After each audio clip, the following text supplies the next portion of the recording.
नमस्कार दोस्तों, स्वागत है आपका द पॉलिटिकल टेस्ट में और मैं हूं अजय सिन्हा। दोस्तों, कहते हैं कि मेहनत करने वाले की कभी हार नहीं होती। अपने जीवन में लगातार मेहनत करनी चाहिए और मेहनत का ही फल होता है जो आपको आखिर में मिलता है। और यही मेहनत करते हुए नजर आ रहे हैं बीएसपी सुप्रीमो मायावती के भतीजे आकाश आनंद। अब चुनावी समर में लगातार रैलियां कर रहे हैं आकाश आनंद और विपक्ष को निशाने पर लिए हैं। बीजेपी से लेकर समाजवादी पार्टी और कांग्रेस तक उनके निशाने पर हैं। तमाम तरह के मुद्दे हैं, चुनावी बॉन्ड से लेकर रोजगार, महंगाई, शिक्षा जैसे मुद्दों पर आकाश आनंद लगातार बात कर रहे हैं और मीडिया से बात करने के दौरान उनकी परिपक्वता साफ नजर आ रही है। दोस्तों, कोई चीज अगर आज होती है तो उसका दूरगामी परिणाम होता है। यानी आज कोई चीज आप देखिए और समझिए उसको, तो उसके निहितार्थ यानी उसके जो उसका असर है वो आने वाले समय में कैसा होगा ये पता चलता है। दोस्तों, कल तक जो मीडिया, जो लोग ये मान रहे थे कि बीएसपी फाइट से बाहर है, चुनावी लड़ाई से बाहर है, अब वही मीडिया आकाश आनंद के आगे पीछे दौड़ रही है। आकाश आनंद से सवाल कर रही है और सवालों का जवाब भी उसे बहुत तगड़ा मिल रहा है। आकाश आनंद ने गाजियाबाद में रैली की, इससे पहले उन्होंने नगीना लोकसभा पर रैली की थी, लोकसभा सीट पर रैली की थी।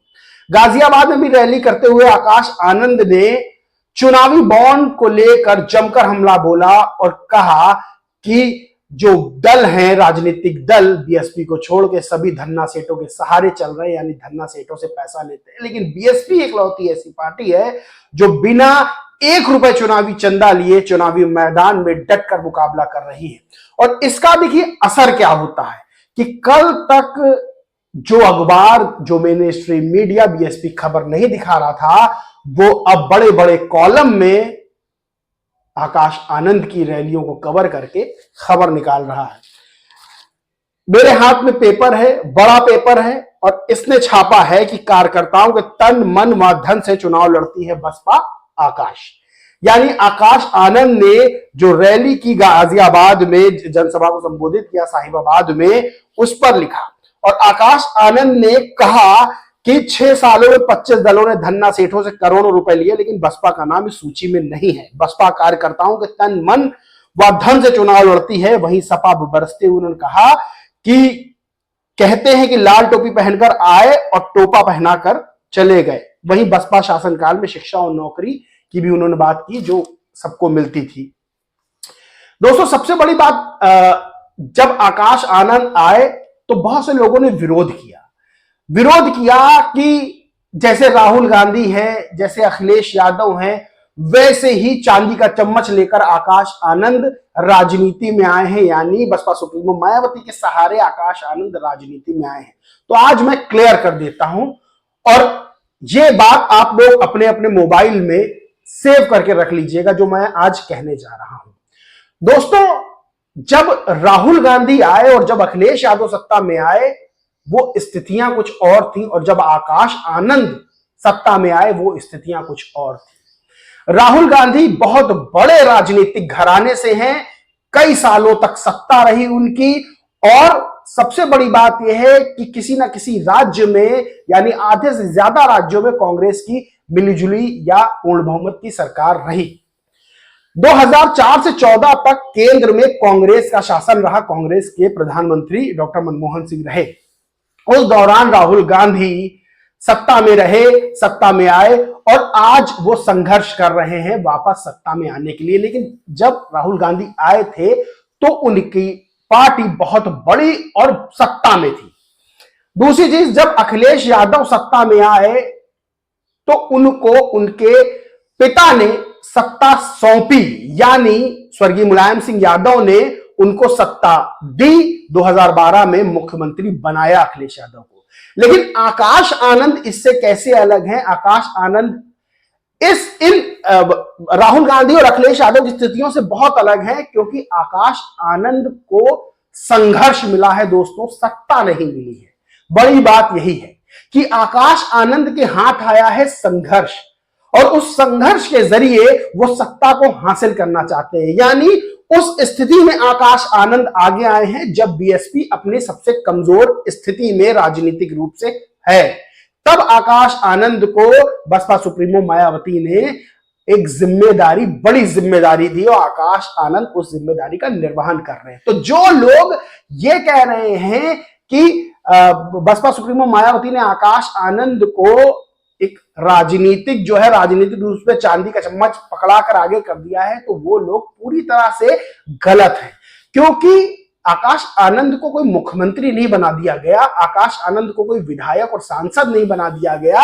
और आकाश आनंद जब सत्ता में आए तो मायावती मुख्यमंत्री नहीं है, मंत्री नहीं है, बल्कि इस समय बीएसपी राजनीतिक रूप से सबसे कमजोर स्थिति में है। उस दौरान आकाश आनंद को बड़ी जिम्मेदारी दी गई है। यानी आकाश आनंद को सत्ता नहीं मिली है, आकाश आनंद को संघर्ष मिला है और संघर्ष को सत्ता में बदलना है। दोस्तों, ये अंतर है और यही अंतर इंसान को निखारता है। और 2 से 3 रैलियों में ही आकाश आनंद का जो निखार है, जो आकाश आनंद की परिपक्वता है, जो आकाश आनंद की राजनीतिक समझ है, वो सामने आ गई है। और साफ दिख रहा है, मीडिया भी इस बात को समझ रही है, विरोधी दल भी इस बात को समझ रहे हैं कि आकाश आनंद लंबी रेस के घोड़े साबित होने वाले हैं। और सबसे बड़ी बात, ये भी बात अपने मोबाइल में सेव कर लीजिएगा कि आकाश आनंद 2024 में जो संघर्ष कर रहे हैं, यानी आकाश आनंद जिस तरह से उभर कर 2024 में आ रहे हैं, उससे बीएसपी को ना सिर्फ 2024 में बल्कि 2027 में उत्तर प्रदेश में होने वाले विधानसभा चुनावों में बहुत बड़ा फायदा मिलने वाला है। दोस्तों, ये बात लिख लीजिएगा, ये बात बहुत समझदारी की है कि 2024 का चुनाव उत्तर प्रदेश में 2027 की विधानसभा चुनाव का पूरा एक लेखा जोखा, यानी पूरी तस्वीर साफ करने वाला है। और ये बताने वाला है कि बसपा सुप्रीमो मायावती ने आकाश आनंद को आगे क्यों किया है। और आकाश आनंद की परिपक्वता ये बताती है कि 2024 में तो बसपा की नैया पार लगाएंगे ही लगाएंगे, बल्कि 2027 में पूरा गेम पलट कर रख देंगे। ये दोस्तों बात नोट कर लीजिएगा, आज की डेट नोट कर लीजिएगा, आज का दिन नोट कर लीजिएगा। क्योंकि कहते हैं कि पूत के पांव पालने में दिख जाते हैं। और अपने राजनीतिक शुरुआत, करियर की शुरुआत में ही आकाश आनंद के तेवर साफ पता चल गए हैं कि आकाश आनंद अपने विरोधियों को बख्शने वाले नहीं हैं। उनके जो राजनीतिक बयान हैं वो एकदम धुआंधार हैं, एकदम जो है वो बिल्कुल शार्प हैं, तलवार की धार की तरह। दोस्तों इस पूरे मामले में आपका क्या कहना है, क्या मानते हैं, कमेंट करके जरूर बताएं। वीडियो अच्छा लगा तो दोस्तों लाइक करें, खूब शेयर करें और चैनल को सब्सक्राइब नहीं किया तो सब्सक्राइब करके बेल आइकन जरूर दबा लें। जय हिंद, जय भारत।